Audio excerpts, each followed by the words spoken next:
আজকে আমরা একটি জমির পরিমাণ এবং জমির মাপ সম্পর্কে জানব। এই জমিটির দৈর্ঘ্য L = 250 লিঙ্ক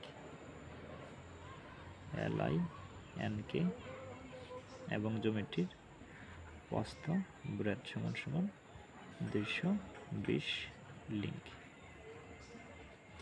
তাহলে এই জমিটির পরিমাণ আমাদের জানতে হবে। এখানে 250, এই পাশে 220 লিঙ্ক। তাহলে আমাদের ক্ষেত্রফল বের করতে হবে জমিটি কত। তাহলে ক্ষেত্রফল আমরা যদি বের করি, ক্ষেত্রফল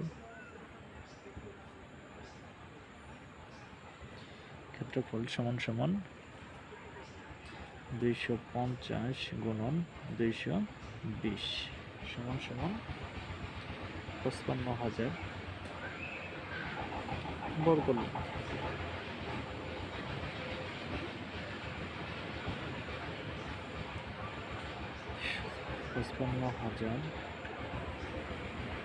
বর্গ লিঙ্কে যদি 1000 দ্বারা ভাগ দেন তাহলে 55 শতক জমি।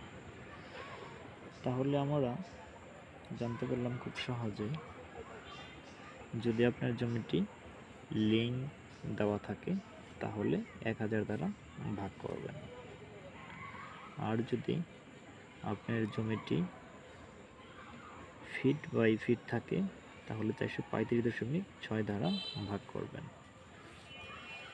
তাহলে আপনার শতক পেয়ে যাবেন। তাহলে আমরা জানতে পারলাম এখানে 55 শতক জমি। এছাড়াও আপনাদের যদি কোনো কিছু জানার প্রয়োজন হয় অবশ্যই কমেন্ট বক্সে কমেন্ট করে জানাবেন।